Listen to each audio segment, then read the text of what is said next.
أعوذ بالله من الشيطان الرجيم. بسم الله الرحمن الرحيم.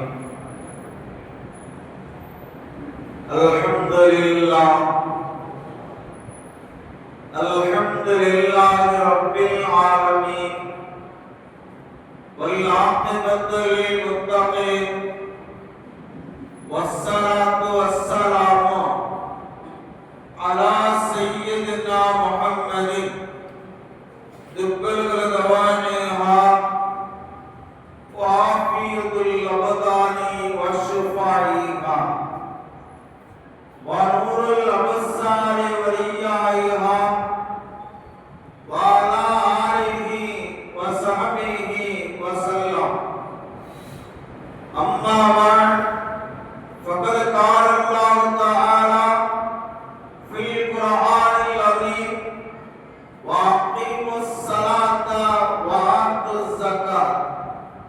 قال نبينا صلى الله عليه وسلم الصلاة مفتاح الجنة. அன்பு மிக்கவர் அருள் மிக்கவர் அனைத்தையும் படைத்து பரிபாலித்து பாதுகாத்துக் கொண்டிருக்கிறார்.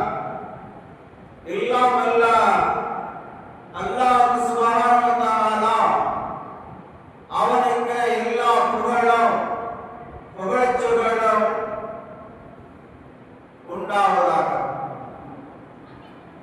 சத்திய தூதர் சர்க்குண சம்பன்னர் சமாதான பிரியர் நம் கண்மணி நாயகம் ரசூலுல்லாஹி ஸல்லல்லாஹு அலைஹி வஸல்லம் அன்னவர்கள் மீதும் அன்னவர்களின் குடும்பத்தார்கள் அன்னவர்களின் வாழ்க்கை வழிமுறைகளை தவறாத நுட்பத்து வாழ்ந்து சென்ற சத்திய சஹாபாக்கள் தாபீன்கள் தபா தாபீன்கள் சுஹதாக்கள் முத்தகீன்கள் அவுலியாக்கள் அம்பியாக்கள் மீதும் குறிப்பாக இந்த சிறப்பு மிக்க ஜும்மாவுடைய மஜ்லிஸில் அமர்ந்திருக்கிற நாம் யாவர்கள் மீதும்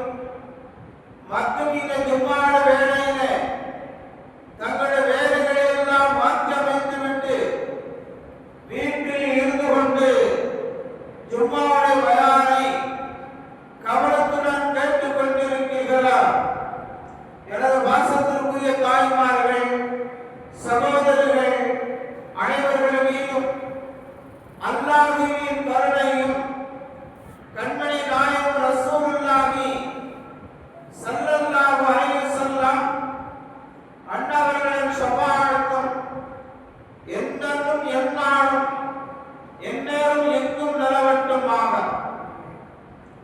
சங்கையில் சங்கக்கூடிய அல்லாஹ்வின் நல்லடியார்களே, அண்ணன் நபி ஷஃபாஅத்துக்குரியவர்களே, உங்கள் அத்தனை பேர்களுக்கும்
எஜமான் ரப்பாக இருக்கிறான், எஜமான் அல்லாஹ்வாக இருக்கிறான். உலகத்தில் எத்தனையோ படைப்பினங்கள் எல்லாம் படைத்திருக்கிறான். அந்த படைப்பினங்கள் எல்லாம் அல்லாஹ்வுக்கு நன்றி செலுத்துகிறது. அல்லாஹ்வுடைய கடமைகளை அது செய்கிறது. உலகத்தில் என்னென்ன படைப்புகள் எல்லாம் படைத்தானோ அந்த படைப்புகள் எல்லாம் அவன் அதற்கு வழிவகுத்த வழியின் பிரகாரம் அல்லாஹ்வுக்கு செய்ய வேண்டிய கடமைகளை, அல்லாஹ்வுக்கு செய்ய வேண்டிய அந்த அற்புதமான வழிமுறைகளை அது கையாண்டு கொண்டு அல்லாஹ்வுக்கு நன்றி செலுத்தி வந்து கொண்டே இருக்கிறது. ஆனால் இந்த மனித சமுதாயமோ, இந்த மாநில வர்க்கமோ அல்லாஹ்வை வணங்குவது, அல்லாஹ்வுக்கு நன்றி செலுத்துவது, அல்லாஹ்வை நினைவு கூறுவது, அல்லாஹ்வை துதிபாடுவது, அல்லாஹ்வை சஜிதாவில் சிறப்படுவது ஒரு அலட்சிய போக்காக பல்வேறு காரணங்களை சொல்லிக்கொண்டு இந்த சமூக மக்கள் உலகத்திலே வாழ்ந்து கொண்டிருக்கிறார்கள். அருமையான சகோதரர்களே, தொழுகை என்பது எப்போது வேண்டுமானாலும், எந்த நேரத்தில் வேண்டுமானாலும் நாம் தொழுகையை தொழுது கொள்ளலாம் என்று நாம் நினைத்துவிட முடியாது. காரணம் சொன்னால் தொழுகை என்பது ஒரு குறிப்பிட்ட நேரம், குறிப்பிட்ட காலம், அவைகள்தான் இந்த தொழுகையை நிறைவு செய்ய முடியும். ஃபஜ்ர் தொழுகையை ஃபஜ்ர் தான் தொழ முடியும், லுஹர் தொழுகையை லுஹர் தான் தொழ முடியும்.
கேட்கப்படும் சகோதரர்களே. ஆனால் இந்த மனிதர்கள் பள்ளிவாசல் மறந்து, பள்ளிவாசலுடைய கடமையை மறந்து, பாங்கு சத்தம் செவியில் விழுந்த பொழுதும் கூட அல்லாஹ் அக்பர் மறந்து வாழ்ந்து கொண்டிருக்கிறோம். பள்ளியினுடைய அதபுகள் தெரியவில்லை, பள்ளியினுடைய ஒழுக்கங்கள் தெரியவில்லை. பள்ளிவாசல் என்பது இறைவனை வணங்க, பள்ளிவாசல் என்பது அல்லாஹ்வை தொழ, பள்ளிவாசல் என்பது அல்லாஹ்வை நினைவு கூற, பள்ளிவாசல் என்பது அல்லாஹ்வுக்கு சஜ்தா செய்ய, பள்ளிவாசல் என்பது அல்லாஹ்வுக்கு சிரம்பணிய, பள்ளிவாசல் என்பது பிரார்த்தனை செய்ய, பள்ளிவாசல் என்பது மனிதனுடைய வாழ்க்கையில் மாற்றம் தேடுகின்ற ஒரு அற்புதமான இடம் என்பதை எல்லாம் மறந்து இந்த சமூகம் பள்ளிவாசல் ஒழுக்கம் பேணாமே, கண்ணியம் பேணாமே, தொழுகை நேரத்தில் உலகத்தினுடைய பேச்சுக்கள் உலகோர வருகின்ற அந்த சூழ்நிலை எல்லாம் பாதிக்கிற பொழுது என் அன்புக்குரியவர்களே, பள்ளிவாசல் பேசுவதற்காகவா கட்டப்பட்டிருக்கிறது? பள்ளிவாசல் உலகத்துடைய செய்தியை பேசுவதற்காகவா, வீணான பேச்சுகளை பேசுவதற்காக கட்டப்பட்டிருக்கிறது? அல்லாஹ்வை நினைவு கூறுவதற்கல்லவா படைக்கப்பட்டிருக்கிறது, அல்லாஹ்வை நினைவு கூறுவதற்கல்லவா கட்டப்பட்டிருக்கிறது. இதெல்லாம் எப்பொழுது வரும் தெரியுமா? பள்ளிவாசல் ஒழுக்கம் பேண, பள்ளிவாசல் கண்ணியம் பேண எப்பொழுது வரும் தெரியுமா? என்றைக்கு உள்ளத்தில் அல்லாஹ்வுடைய பயம் வருமோ, என்றைக்கு அல்லாஹ்வுடைய பயம் வருமோ, அந்த துடுக்கம் வருமோ, அன்றைக்கு சகோதரர்களே பள்ளிவாசல் உள்ளே இருந்து பேசுவதற்கு மனமரா சகோதரர்களே. அல்லாஹ் ஒரு இடத்திலே சொல்லுவார், அல்லாஹ் ஒரு இடத்திலே சொல்லுவார், எப்படி தெரியுமா?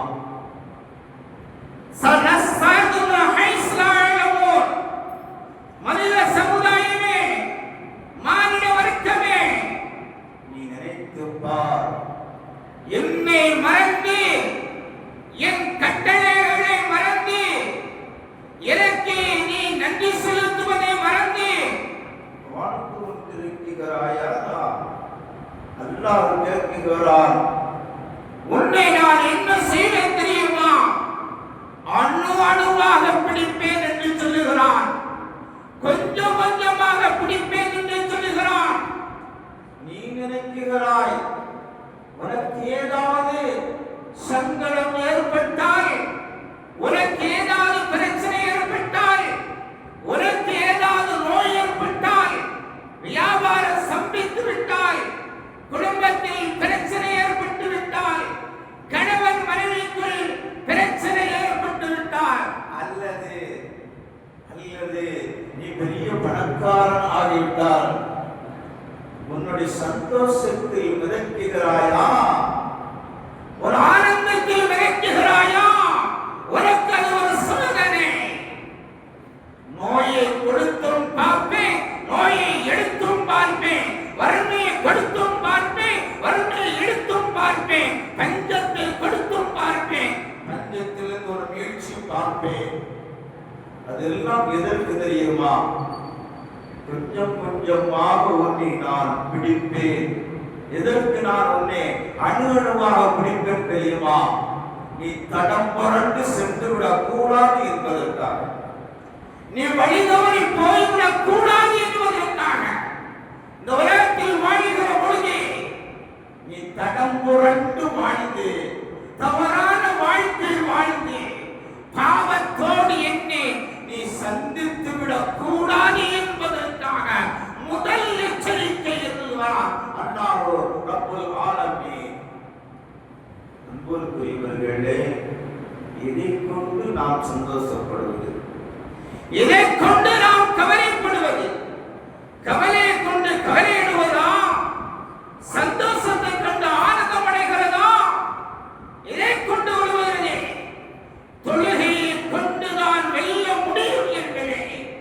என் பெருமானார் ரசூலுல்லாஹி ஸல்லல்லாஹு அலைஹி வஸல்லம் அவர்கள் சொல்லித் தந்த அற்புதமான வாக்குகளாகும். இன்னொரு கட்டத்தில் அல்லாஹ் சொல்லுவார், அருமையான சகோதரர்களே, இந்த குர்ஆனுடைய ஆயத்தை நான் அடிக்கடி சொல்லுவேன். ஏன் தெரியுமா? உன்னுடைய உள்ளத்தில், உன்னுடைய கல்வி அல்லாஹ்வுடைய பயப்பட வேண்டும். நீ அல்லாஹ்வுடைய பயப்பட வேண்டும். மௌத்தாய் விடுவாய் என்ற பயம் உன்னுடைய உள்ளத்தில் இருக்கப்பட வேண்டும் என்பதற்காக இந்த ஆயத்தை அடிக்கடி சொல்லி மக்களுக்கு எச்சரிக்கை செய்யும் குர்ஆனுடைய ஆயத்தை சொல்லி காட்டுவேன். ஒரு ஆயத்தில் அல்லாஹ் சொல்லுவான், அல் மாலு வல் பனூன ஸீனத்துல் ஹயாத்துத் துன்யா. அல் மாலு வல் பனூன ஸீனத்துல் ஹயாத்துத் துன்யா. இந்த உலகத்தில் குழந்தை செல்வமும் தொழில் செல்வமும் எதற்கு தெரியுமா? பணம் கிடைத்தால் சந்தோஷமா? குழந்தைகள் கிடைத்தால் சந்தோஷமா? இல்லை. அல்லாஹ் சொல்லுகிறான், குழந்தை செல்வமும் பண செல்வமும் உன்னுடைய குழந்தைகளும் உன்னுடைய பொருளாதாரமும் உன்னை சோதிப்பதற்காக